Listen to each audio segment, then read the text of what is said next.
Hey now. All right, students, so we're going to get started here in just 1 second. I just want to bring up the live stream on my computer here. So just give me a second and we'll be on our way. Okay.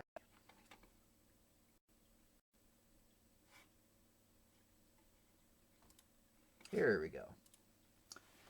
Hello, everybody. So we're going to get started here in just. Okay, looks like the sound is working. If something doesn't sound right with the sound, please let me know. But everything should be on its way.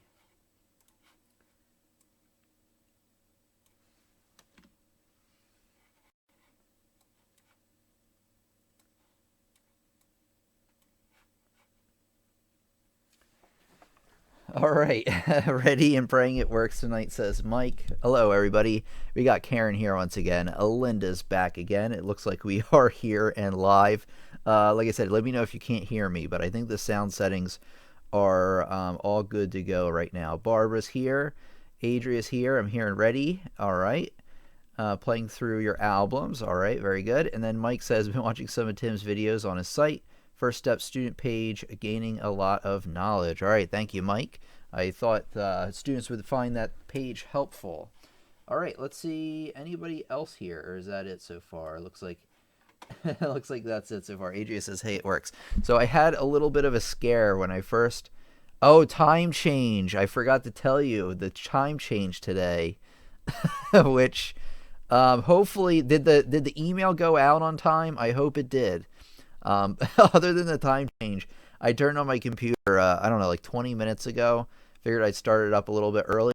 And it was like installing updates. And I was like, what? Because I installed updates on it yesterday, hoping that it would all be done for today. But luckily, all the updates finished in time for the live stream. So we're going to get started here in just a minute once I kind of get my head together on what we're talking about. I apologize for the time change and not letting people know, but I think a lot of people in the United States also did the time change, so a lot of us should. Okay, 30 minutes ago, good. So that kind of got us hopefully in the right place. Rich is here once again. All right, Carol almost missed it unfortunately, but it looks like we got the favorites here. Carol's here, Fireflower's back once again, Mike, Linda, and of course our best student, Rich, is back once again. I was checking out your channel the other day, Rich, and I was wondering where the new recordings are at.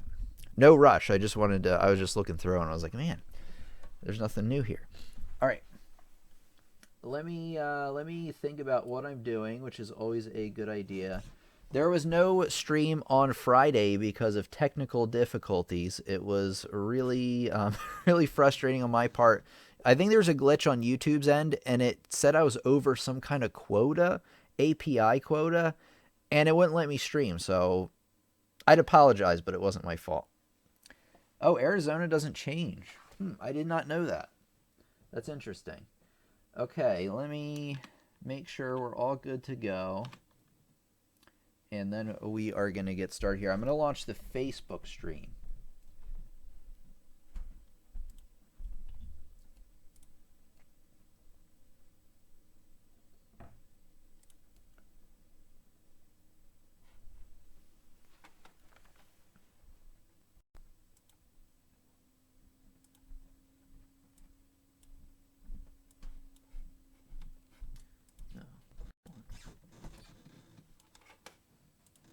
All right, so just give me 1 second and then we'll get started here. Okay.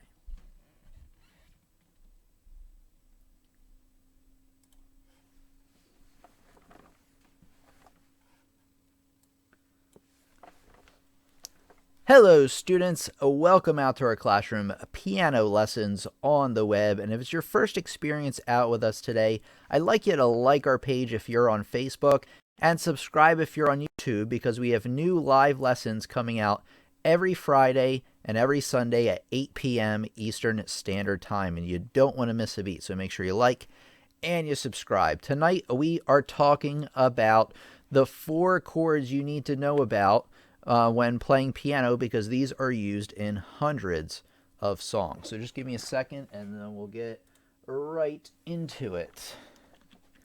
Okay, I already said that stuff.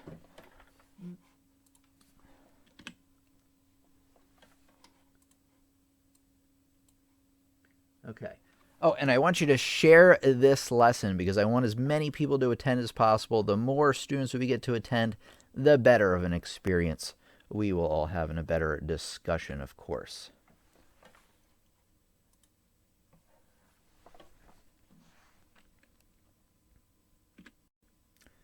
Okay, somebody please tell Linda to refresh the page if she hasn't already. Okay, so today I'm going to teach you about 4 chords you need to know about because they are used in literally hundreds, probably even thousands of songs. So let's get started. These chords are in the key of C, and I'll show you what these are in a second. C major, G major, A minor, and F major. So in music theory terms, that's the 1, 5, 6, 4, what we call a progression. And all a progression is just a pattern of chords used over and over in a piece of music. So here we go. I'm going to show you what this looks like in the key of C. So you got C major. You got G major. You got A minor. And then you got F major. So once again, C major, all you do is hit C, play every other note. Then you got G. G, and then, skip every other note if you're not familiar with chords. A, and then F. One of the reasons we did this in the key of C first is that all the chords have all 3 white keys. They're all very easy to do. So practice this over and over again until you get the hang of it. And that's really all there is to it. I mean, there is a little bit more, as you'll see here in a second. All right, let's go on to the next slide. These 4 chords I'm going to show you, that I've already shown you actually, are used in hundreds of songs and a lot of popular music here. So Afterlife by Avenged Sevenfold, All Too Well by Taylor Swift, California King Bed by Rihanna. We have Crying by Aerosmith, I'm Going Down by Bruce Springsteen, and I'm not even kidding when I say this, but many, many, many, many, many, many, many more, including the song we're going to talk about here in a second. All right, let's take a look. Actually, let's see how this chord progression applies in a real piece of music. All right, we're going to be analyzing No Woman to Cry. Man, I messed up this slide. No Woman, No Cry is what it's supposed to be called. I must have typed it quickly. All right, let's take a look at what we got going on. Here's No Woman, No Cry. And if you take a look here, right off the bat, you can see the chords written below the sheet music here. You have C major, or if it just says C, that means C major. You got G major. Then A, little m, is A minor. And then F major. Gee, that sounds familiar, doesn't it? Well, that's the chord progression that I just told you about. So let me show you what it's like to play this in a real sheet of music. So here we go, everybody.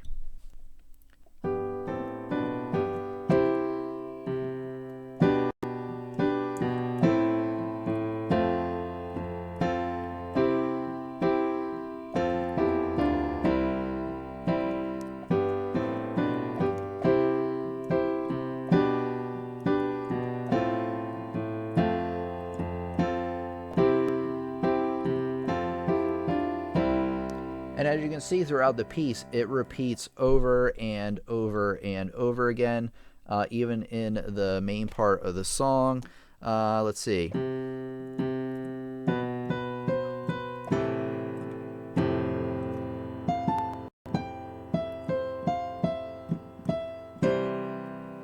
And over and over and over again. Now, a lot of times, some notes about some things I want to tell you about when you observe this chord progression in real music is that, first of all, a lot of times it's not going to be in the key of C. So you may notice different chords being played. If you know about music theory, it makes it a little bit easy to understand, because what I meant earlier when I said 1, means that we're in the key of C, right? And you can actually have 7 chords in the key of C. So the first chord is built on the first note of the scale. The 5th chord's built on the 5th note of the scale. You got the 6th note, and then the 4th. And it just repeats over and over again. Now, it is possible for the song to actually change chord progressions in the middle of a song, but the songs I've listed have this chord progression somewhere in it.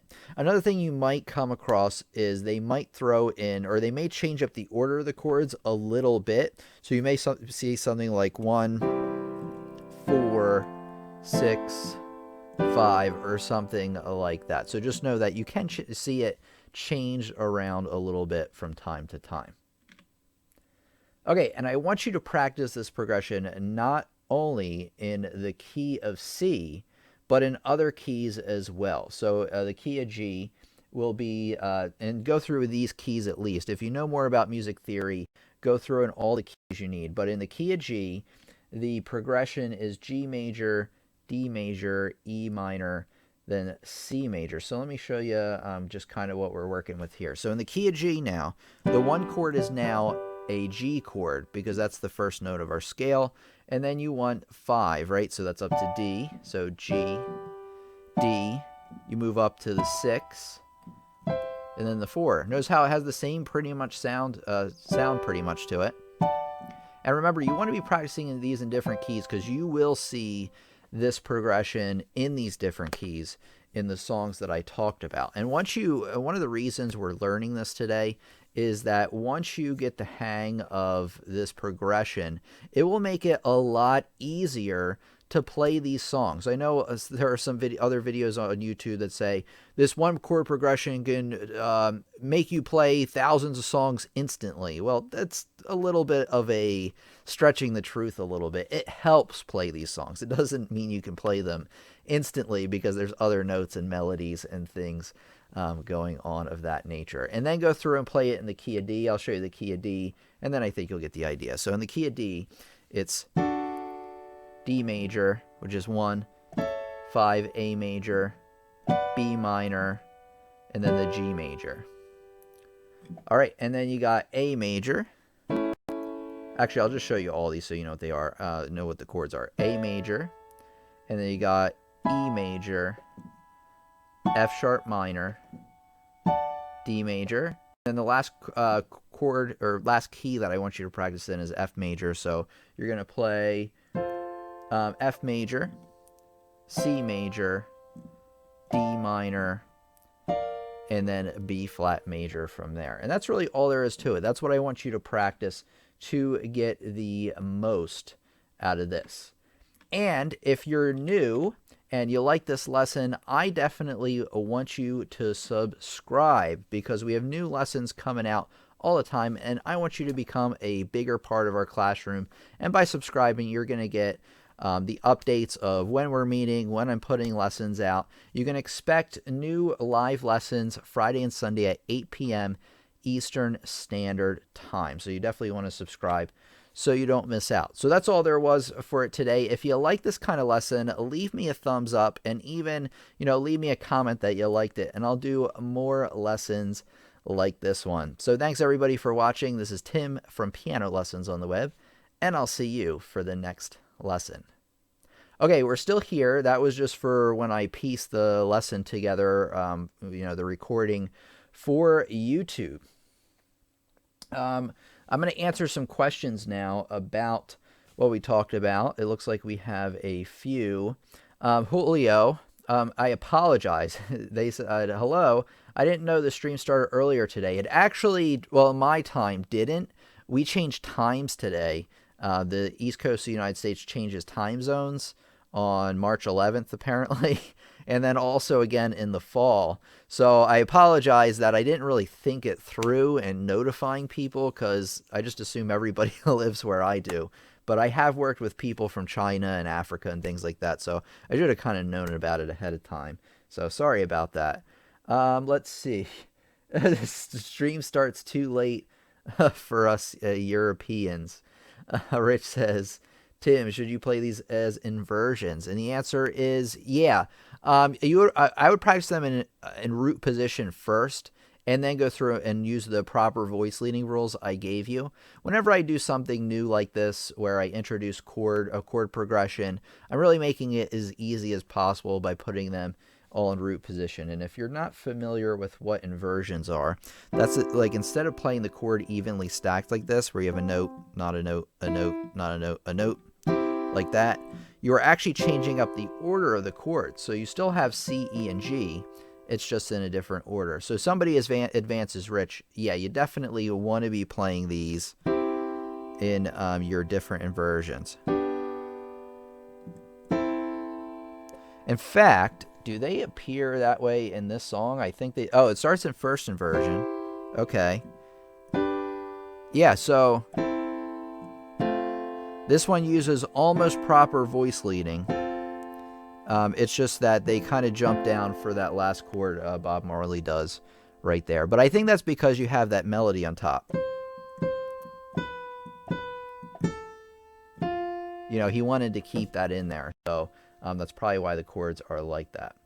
Okay, let's see. Adria says, when we play 1 and 2, 1 and 3, 1 and 4, 1 and 5, we're playing intervals and not chords. I'm confused now. Okay, let me try to get your question here. When we play 1 and 2, 1 and 3, 1 and 4, and 1 and 5, we're playing intervals. Yeah. So, yeah, exactly. So intervals and chords are a little bit different. A chord is made of stacked intervals. So remember, an interval is the distance between two notes. You're going from like C to D, that's a second, 1, 2. C to E is a third, 1, 2, 3. F is 4, 5, 6, 7.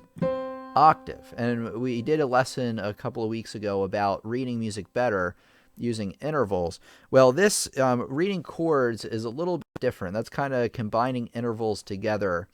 So like a C major chord, for instance, is made up of stacked thirds. You have a C, a note a third away, and a note a third above that. You also have a fifth on the outside. That's why the notes are called root, third, and fifth, if you've ever heard me say that. So that's kind of where we're going with that. I'll do another lesson clearing that up, and then if we have time at the end, or on the... You did mention it somewhere to me that you were confused about it. Message me on Facebook or post it in our Facebook group, Piano Students on the Web, and I will take a look at that for you, Adria, and see if I can explain it a little better.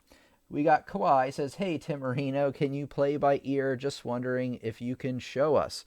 Well, I can't show you right now. And actually, to be honest, I find students are strong at either playing by ear, or they're strong at music theory, or they're strong at reading music in music theory. I'm more on the music theory and a reading side. That's why I promote reading music and I give you tips on reading music faster, because I'm going to be completely honest.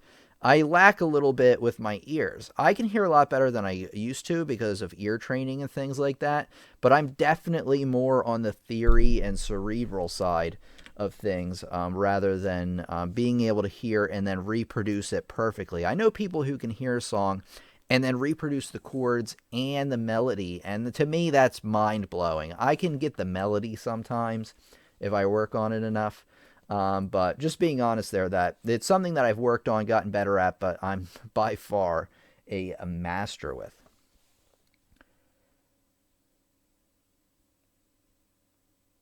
Block chords, all a block chord is, Julio, is a block chord is you're playing all the notes at once. This view's fine. So you're playing all the notes at once rather than playing them all separately, which is known as an arpeggio. Adria says, thanks. I may have watched that video or something similar to it, but must have messed me up. They look so similar. Yeah. I did comment on it, though. I would bring it up during the stream. Yeah, exactly. So if that explanation still, you're a little confused, just bring it up in the Facebook group, and I'll do my best to explain it there, or point you to another video that does it pretty well. All right, let's take a look here.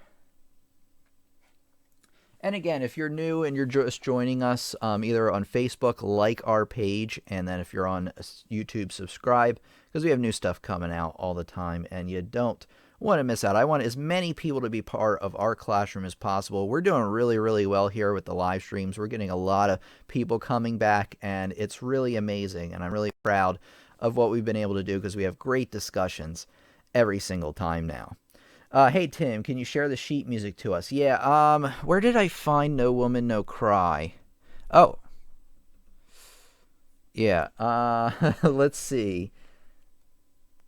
Yeah, let me look something up for you really quick. Because to be honest, I don't remember.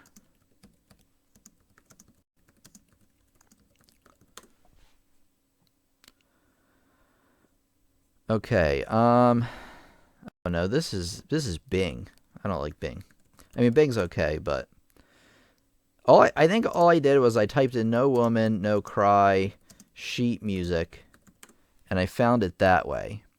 But you know what I'm going to do? Instead of spending a lot of time on it right now, I'm going to look for it when I post the recording to this, and then I'll post it there. If I got it somewhere for free. I don't think I paid for it, but it could have been a website that I have a membership for, like MuseScore.com. If you don't know about MuseScore.com, this is not an affiliate or anything. I'm not getting any money for this, but this is a site I use.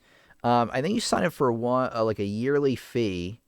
You can go pro for $7.90 or $7 a month. I don't know what that is. I don't have pro, but if you sign up for the basic thing, it's a pretty good website to find a lot of sheet music. You're not going to find everything there, but I find that I can find a lot of things for our stream. All right, let's read some more.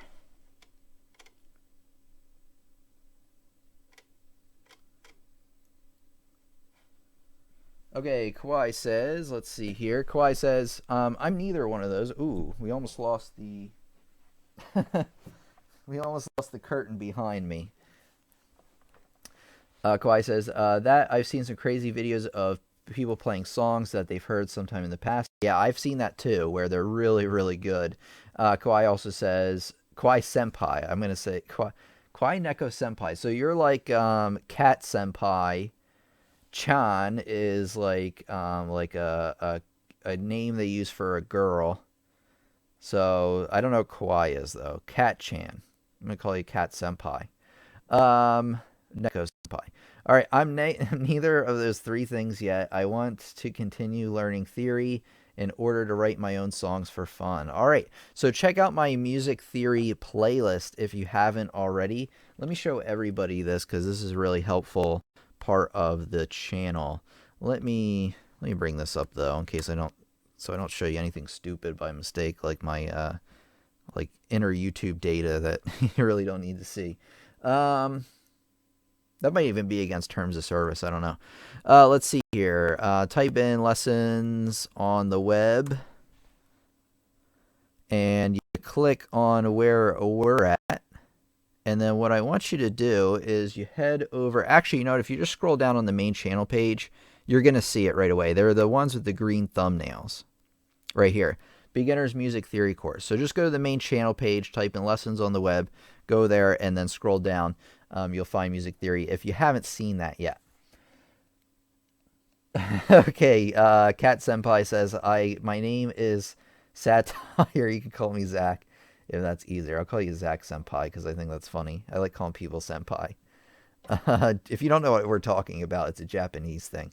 Jordan says, sorry, I'm late. Start early today. Yeah, I'm sorry about that. We changed times, and I kind of forgot that we did, and then I had to remind everybody. Sky Shepherd says, how about the bass guitar? Will it help me on that? Let me read what you said before, because I'm not really sure. Or did you say anything before? Okay, I'm not sure if you said anything before that. Okay. All right, perfect. So it looks like we got through all the questions. So what I'm going to do is I'm going to do a little bonus lesson for today. I'm going to talk about basically how I got started playing piano, because if you're new to the live stream and you haven't been attending very long, you may not have heard this quite yet. It looks like I still need to get the thing adjusted here. I adjusted the camera angle so it's a little bit better, but I still it's almost I was almost a little bit too precise with it with my receding hairline up there at the top. All right, here we go. I'm gonna get into my story here. Welcome, students, to our classroom. Tim back here from Piano Lessons on the Web, and I'm going to talk a little bit about myself right now because if you're new here and you want to learn about my creation story on how I got from being, a little kid playing piano up until I, am here today and the story of how I got started, I wanted to share that with you. So I started playing piano when I was just 6 years old. Now, you may be like, I get this question a lot, like, what inspired you to play piano? Or you must have practiced a lot when you were a kid all the time. And, especially I get that from parents where their kids don't practice and they're like, oh, well, they're probably nothing like you were when you were a kid. Wrong. Okay, so when I was a kid, the whole thing that got me started on playing piano was that it first started with the regular Nintendo that came out in like 1985, and then the Sega Genesis. And I played the Sega Genesis all day, every day after school. And my parents were really sick of me, like of walking into the door every day and just seeing us, me and my siblings, in front of the Sega Genesis or whatever, gaming system was there at the time. It was the Sega Genesis when I started piano. But they got tired of that, and then my dad read an article in something called in the Reader's Digest called "Dear Abby," where it was a bunch of letters sent to Abby, I guess, letters to the editor, asking about advice. And the article said that the number one thing that you can have your kids do that get them productive, but they will not. The number one thing that they will not resent later having been forced to do is music lessons. Most students, even if they don't like the music lessons at the time, look back on them fondly and are usually glad that their parents made them take them. Now, obviously, it probably depends on what kind of teacher you have. I know I had one a little bit more tough than what I am as a teacher. I kind of have this approach to teaching that I like to have piano be for everybody. I don't like to just be punishing, and a lot of teachers, I think, get this a lot of teachers get this idea that they have to make a few students really, really good at concert level and get them to be concert pianists and stuff like that. And that's fine. If that's your goal, that's probably really rewarding to get some. I'm getting some students that are getting pretty good. I don't know if they're going to go that extra mile. I have one student actually that I'll share with you maybe at another time or later on. But my approach to teaching really is that I want my students to enjoy learning. I know that wasn't a thing of the past where teachers would smack kids with rulers and things like that, but I don't want to be like that. And really, that's because when I was a kid, and the environment I grew up in had a little bit to do with that. I'm not going to get into that too much, but I was really nervous in school and everything, giving an answer, whether it was the right answer or the wrong answer. And I don't want my students to feel like that. I want to create an environment for them where they can express themselves, they can share, they can give an answer right away, whether it's right or wrong. Because a lot of times I was that type of kid, even up and through college a bit. I've grown out of it since then a bit, where I sat in the back of the classroom and I was so afraid to say anything, even though like 90% of the time I had the right answer. So whenever the teacher would have us raise our hands, I would never ever do it, even though in my head I would say, oh, the answer's 4. And then the teacher would go, oh, well, nobody got it, but the answer is 4. I just find that a shame. And I think that especially young students should be able to, shout out an answer, whether, now obviously discipline in a public school or with a lot of kids at once, you have to consider other things. But I really want my students to be free to express themselves. But anyway, back to the story. I just want to give you a little bit on my teaching insight. So my dad especially, but my mom and my dad signed us up for piano lessons. Me and my sister took piano. My brother took guitar, and I stuck with piano all throughout the years. My sister quit at some point, maybe in high school, when she started to get a lot busy, or really a lot busy, really, really busy. But I stuck with it, and then I got to be like an 11th. Well, and I went to, don't get me wrong, like even in school, I did band. I played trombone in what was called red band, and then in gold band. And then wind ensemble in high school, and then the marching band and things like that. So I was involved in music the whole way, but I got to 11th grade, And I seriously, and if you don't know, here in the States, there's 12 grades. After 12th grade, you usually go on to college if you choose to, or you go and you work in a trade or something like that. Well, I got into 11th grade, and that's usually when people are figuring this out. And I honestly had really no idea what I wanted to do. And I didn't really have a lot of interest besides video games. And video games at the time were different than they are now. Now you can definitely get a good job gaming. Like whether you're doing a channel on Twitch, doing something really independent, or you're getting a job coding for an indie developer or something. That wasn't really the case at the time. There was no indie developers. There wasn't really a lot of job opportunities in video games, so that really wasn't a viable source for me to go towards. So I went towards music, and when I told my teacher, Mr. Armstrong, this, I think he almost had a heart attack because there's a ton of preparation that goes into getting ready for the auditions. So not only do you have to get good grades, you have to pass, your SATs and things like that. You also have to take an audition and play in front of these music professors that are all scribbling things down. And I got in on my first try when I went to apply for Westchester. I applied to Kutztown University and Westchester University. That's why I wear this hoodie all the time. There's a new hoodie that's going to replace it soon. You'll see what I mean.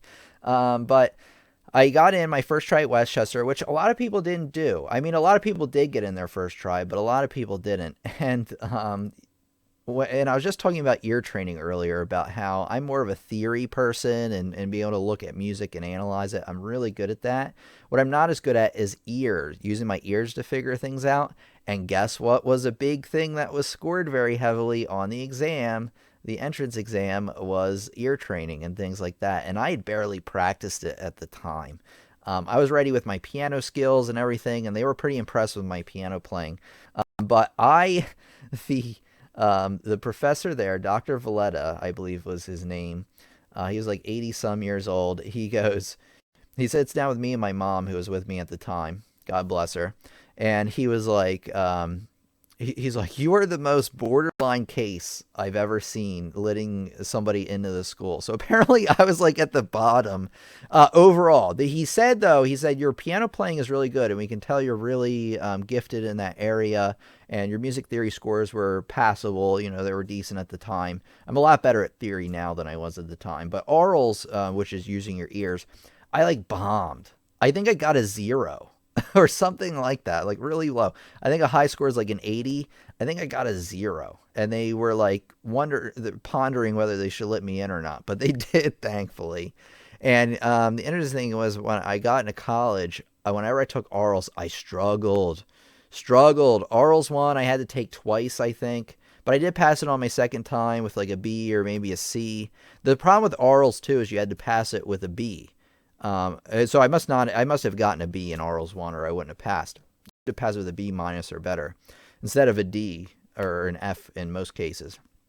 Orals 2, I had to take like 3 or 4 times, not even kidding, the ear training stuff, because I just wasn't getting it. And you can only retake a course 3 times, I think. So I was on my last try, and after that I would have had to change majors. So this is like a little lesson in perseverance for you who may have looked at me like, oh, he must have always gotten things right, or he must have always been successful at whatever he does. That's not the case at all. Like I'm just a regular guy. I promise.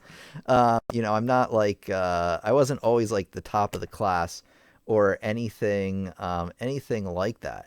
So I really, really kept trying. And there's a good point to this story, I promise. I really kept trying, and I passed it on my last try. And then the interesting thing about orals 3 and orals 4, by the time I got to orals 4, you had to take 4 levels of this punishing class. I got, what do you think I got in orals 4? Like a B minus? No. I got an A minus in orals 4. So I finally worked myself up from failing all the time to finally getting an A minus in the last orals, which in some ways was the hardest one. But orals 2 was designed especially to kind of get kids out of the program if they weren't up to snuff. So once you made it past that, I think it started to kind of click with people, and they started to get it a lot better. So that's my story of like how bad like in college I struggled so bad. There were some emotional things going on I was dealing with at the time, as well. And being in this music school and being busy all the time and really getting something that I really latched onto really did a lot for me and my self-esteem and my image as a person. I really improved. I wasn't really depressed anymore.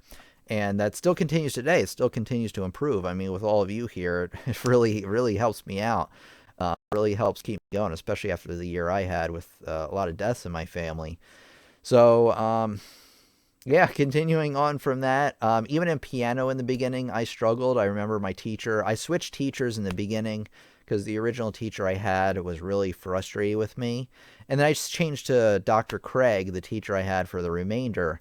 And I really got along with him well, and he really got me motivated, and I really turned into the person I am today through knowing him and being in music school. Really, like, it helped me become like an adult, a man. Well, I don't like saying becoming a man because it doesn't, necessarily mean anything, but becoming a functional adult.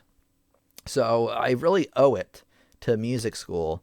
Then what happened was I graduated from music school and I had this idea. I wanted to teach music, but not in a public school. I wanted to teach music privately, one-on-one with piano lessons. And I started in 2010. And for the first year, how many students do you think I had after year one? I worked all year on trying to get new students. How many students do you think I had? 5? 10?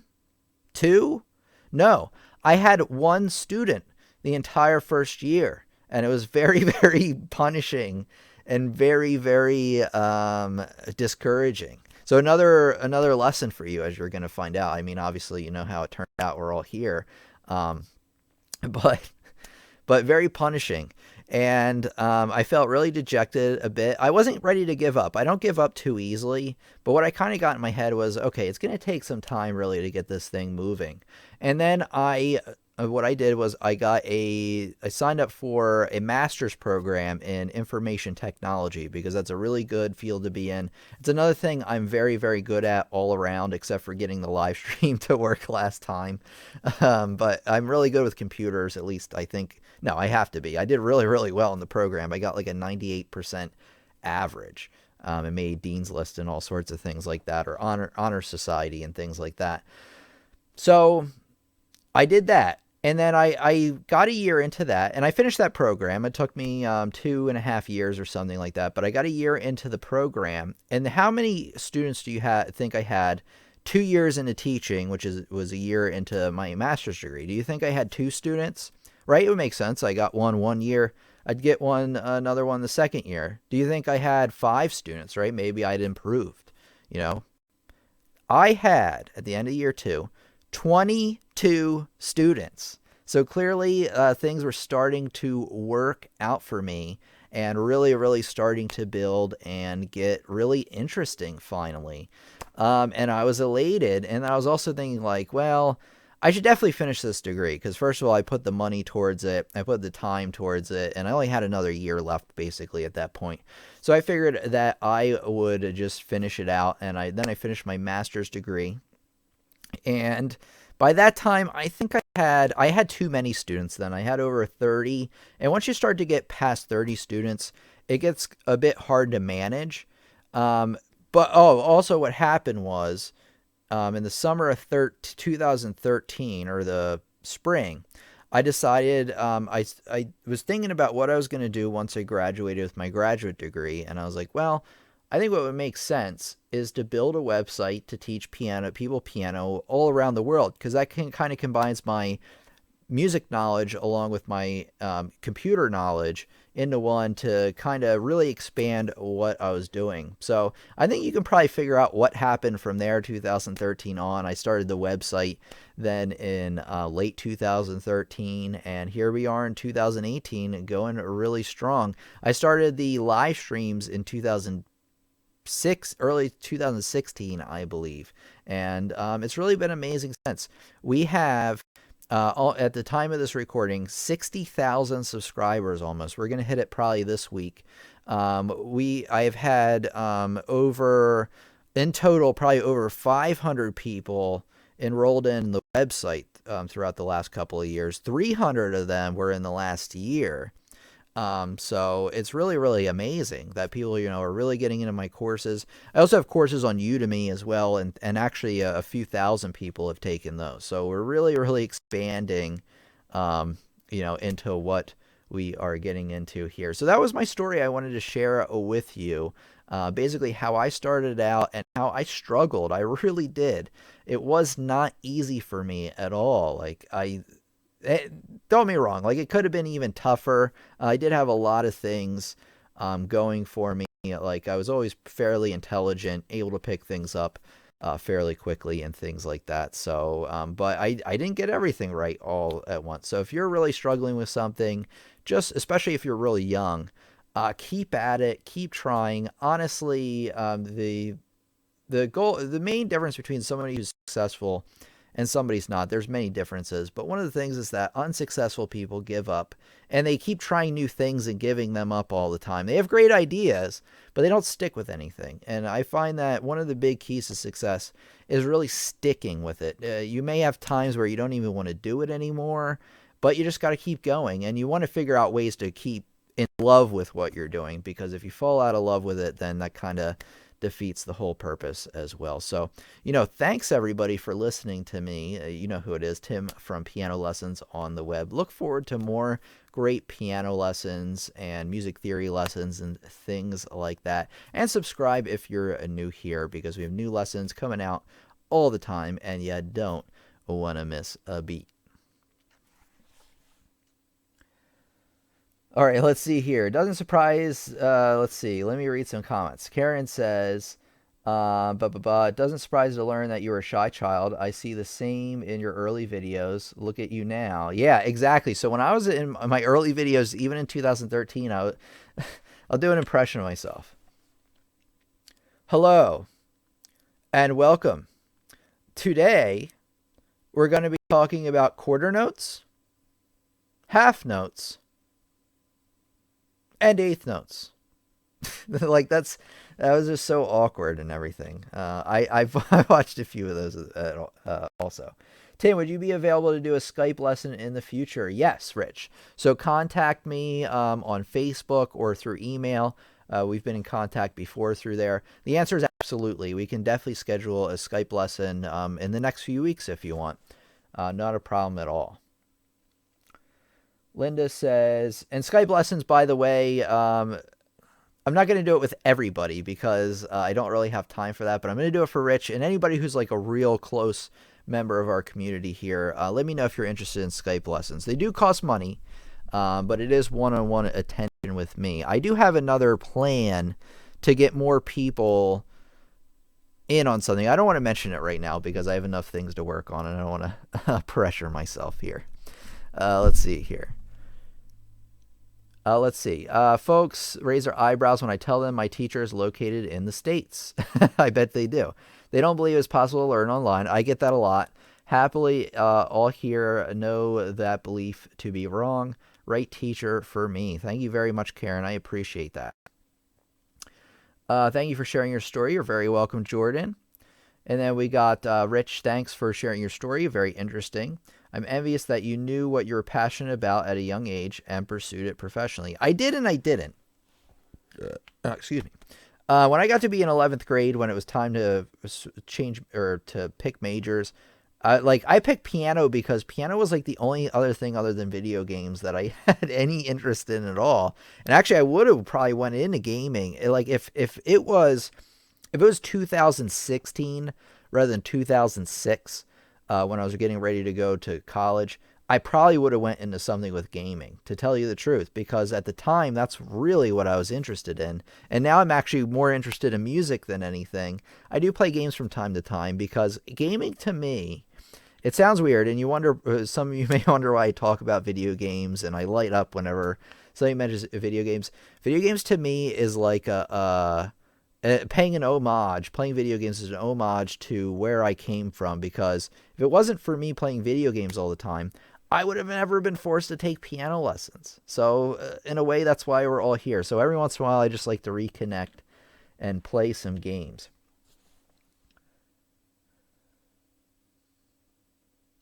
Yeah, Tim, don't put too much on your plate. Yeah, I'm trying to get better at that. That's one thing I struggle with. Not still. This is actually new development for me to be like busy all the time. New as in like since 2013 or so, since I started the channel. But I've been trying to kind of pace myself a little better. Roland's fan says, "Did you consider composing game music?" I'm in the industry and know a few. If I wasn't running this YouTube channel, I would take you up on the I would take you up on the offer for sure. But I composed a little bit maybe in 2012, but then I had to put it aside because you have to pick, as you know already. I mean, you're an adult, I think. You have to pick kind of what you want to do. You can do things on the side, but you really need to pick something and go for that. At least that's how I see it. Let's see. At Tim, I think. Oh, I was just about to read it. You almost said, I think composing for video games would be great. What announcement got me pretty curious? All right, this isn't happening yet. I'm going to tell you what it is, but it's not happening. It will happen eventually, but I don't think it's happening. It might happen this year. I don't know.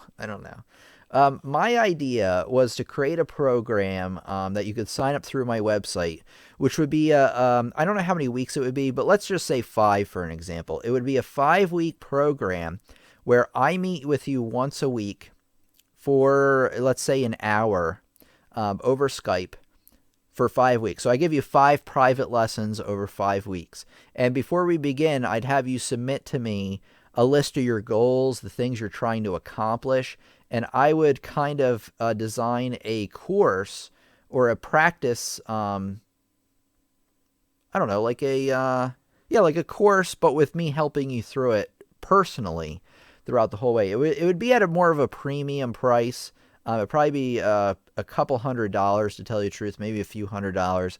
I'd probably give some people a discount if they're, real loyal in our classroom and things like that.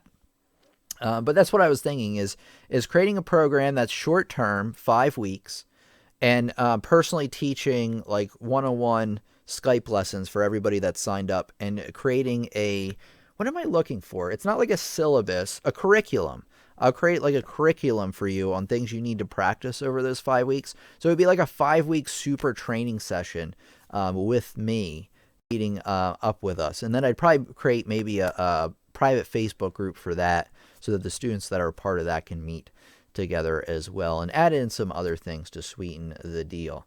So I'm really considering doing this. If you're interested in this, Rich looks like he thinks it's a good idea. If you think it's a good idea, let me know. Okay. Karen says would be happy to join the queue. So, if a lot of people are interested in this, I'll probably do it. Yeah, I'll probably only let in 5 to 10 students. Because the whole goal of doing this, because what I could do is I could open up Skype lessons on my website and probably fill in a whole schedule with that. But there's a problem with that. What do you think the problem is? I wouldn't have time to do the videos and everything else. So if it was something short term, I could do it, and especially with limited students. And that way I could give people more personalized attention. Okay, agree. We all have the same goal, and so glad Tim is doing this. Thank you very much. Marvio says, hey, Tim. Hey, welcome out. Are you new here? Welcome out to our channel, our classroom, as I like to call it. How are you? I'm Marvio from Brazil. Thank you for your channel. Is awesome. I'm a beginner in piano. Do you have any exercise for the coordination for hands? The answer is yes. And by the way, while I'm doing this, we're wrapping up soon. If you liked tonight's lesson and the stories I shared, feel free to leave me a super chat. You don't have to, but if you want to help contribute towards our awesome community and give thanks, I'm just bringing the option out there for you. Okay, let me now point Marvio in the right direction. So, Marvio, let me get you a link here. So I'm not going anywhere. I'm just going to the side here because I need to grab you a link.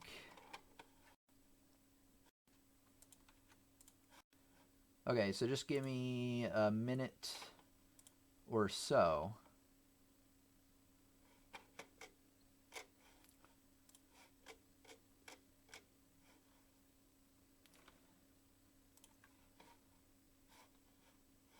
All right, almost there.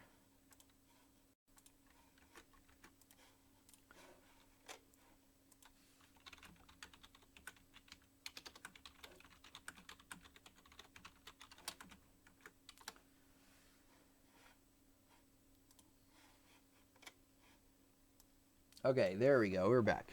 All right, Marvio, check out the link that I had sent you in the comments, and check that out. That's the playlist of two-handed piano lessons that I have. There's also included exercises there for improving your two-handed piano playing. Mike says, "I'm glad I'm in the same time zone as Tim." All right. Oh, and anybody, I want to mention this before we go right here. Anybody who's attending live right now, or even if you're watching the recording of this, I have a website, pianolessonsontheweb.com, pretty easy to remember, where I have a ton of courses that I designed to help you learn a lot more about piano and music. So whether you're a beginner, intermediate, or advanced student, there's something here for you. And if you want to know what's included in the courses, it's instructional videos, kind of like what you see on the channel, but they're exclusive to the website.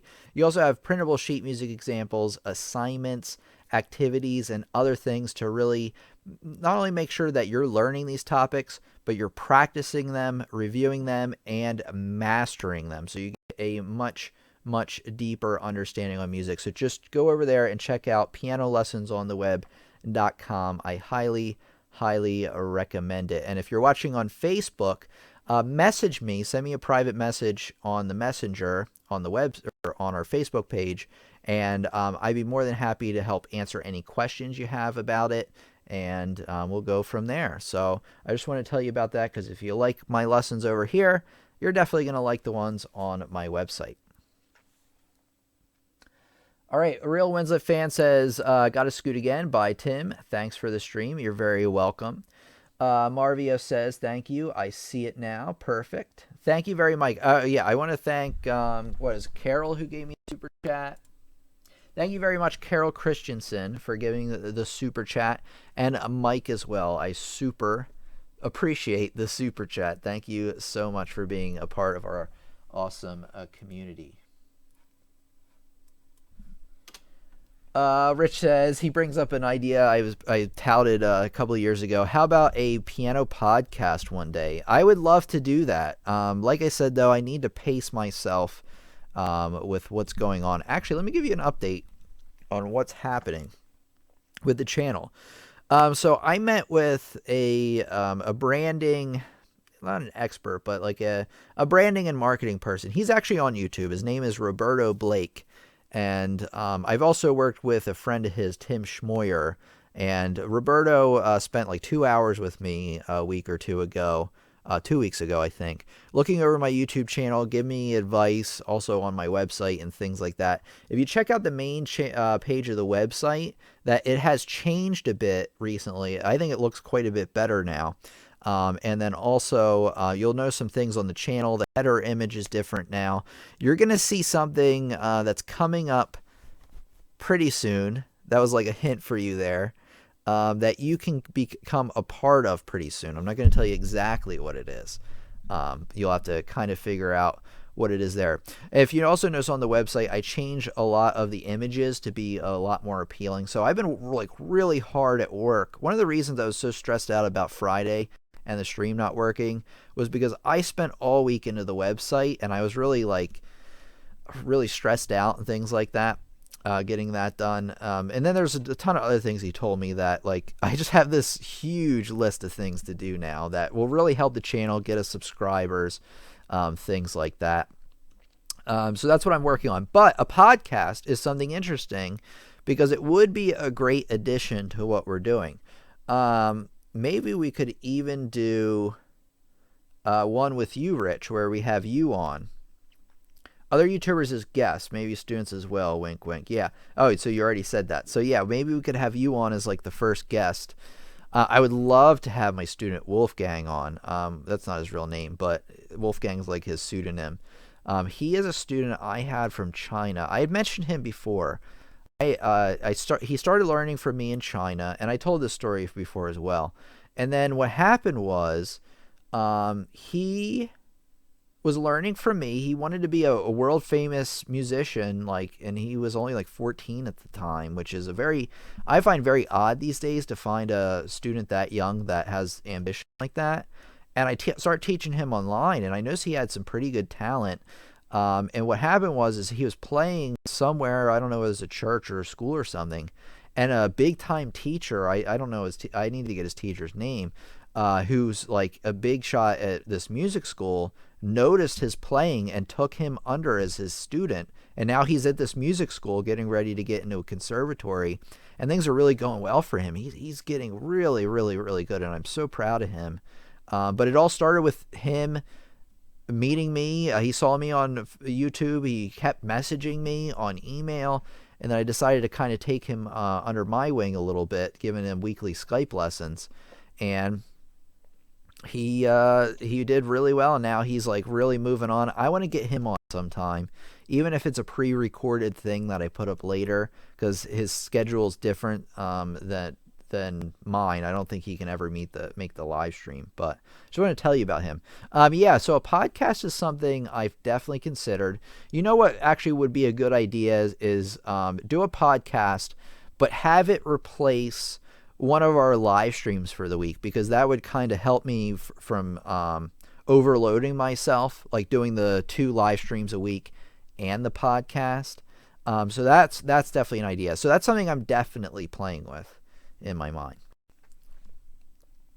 A podcast is basically a radio show online where it's basically me and a guest. It's like the live stream but with a guest. Really, if you want to kind of think about it that way. All right, Rich says, Tim, it must be great to be your own boss. It freaking is. You work really hard and are very disciplined. Yes. Has to be great having answered to no one. Yes, that is very true.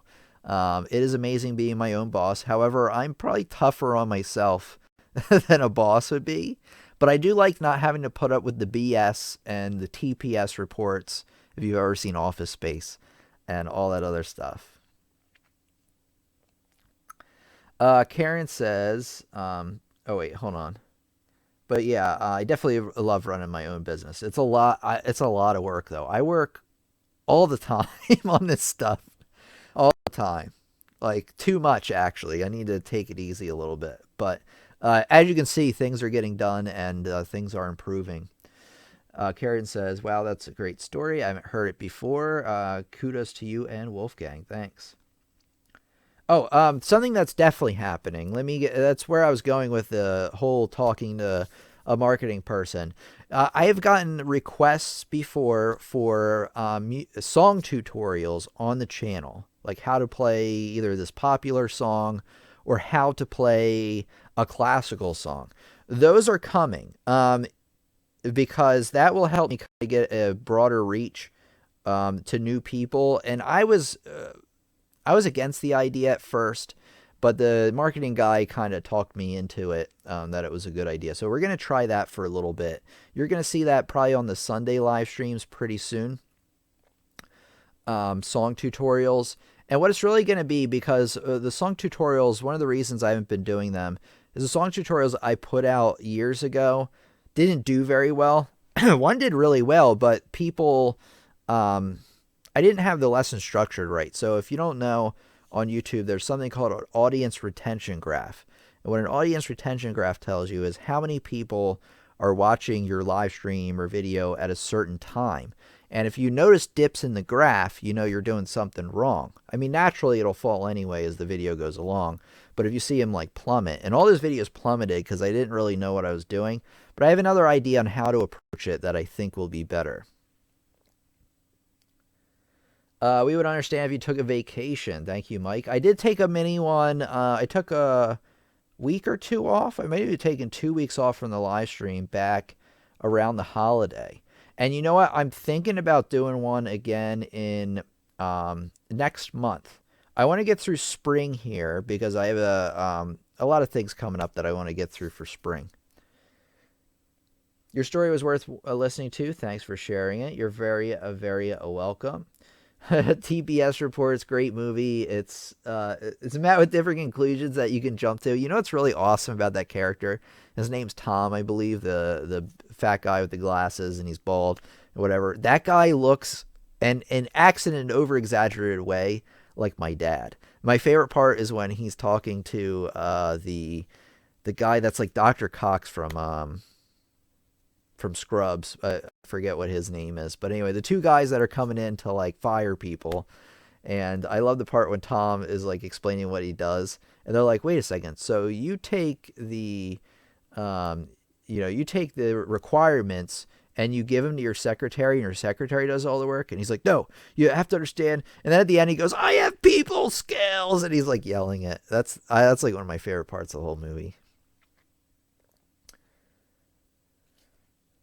Okay, let's see here. Let's see. Carol says, "Tim, you're a great motivator. I try to be, because I've certainly needed it in my life. I think that's why I am that way. I think the way you teach makes me want to head straight to the piano practice. That's a sign of a great teacher. Thank you so much." All right, everybody. I'm gonna probably wrap it up right now. I'm trying to think if there was anything else I wanted to do or say tonight, but I don't think so, because I did an ending already to the one video we did. I did an ending to the other one. And yeah. Oh, one more change that's going on. You're going to find the live stream recording right away. YouTube has a new feature now where the chat from the live stream is carried over into the recording, so long as I don't edit it. And then I'm going to edit it a different way by bringing it off of YouTube and then putting it back on. So you're going to find the full live stream recording right away. And then probably a few days from now, you're going to find the recorded snippets put into separate videos that are a little bit easier to find. So I want to thank everybody for being an awesome part of our classroom. Remember to like and subscribe. Like us on Facebook. Subscribe if you're on YouTube, if you're new and you want to become a part of our awesome classroom. And make sure, of course, check out our courses on pianolessonsontheweb.com. So thanks, everybody. I don't know why I said it like that. .com. All right. Thanks, everybody, for coming out. I want to thank Rich. Let's see. I want to thank Carol. Oh, wait. Carol has a question. Question for anybody when you practice scales, okay? Do you also practice the arpeggios and cadences? I do. Okay, I want to thank Carol, Mike, Rich, Karen, Julio, Mike again, Adria, Karen, I think I already said, Linda. I especially want to thank Mike for the super chat, and I especially want to thank Carol for the super chat. Thank you so much for your support. And we got, and pretty much everybody else, Real Winslet fan, Jordan, all of our favorites, Kawhi, Neko Senpai. All right, everybody, this has been Tim from Lessons on the Web. I'm going to cash out for tonight. You have a great week, and I'm going to talk to you again on Friday, hopefully, so long as there's no storms or technical difficulties. So thanks, everybody. Have a great night, and I'll talk to you soon. Thank you.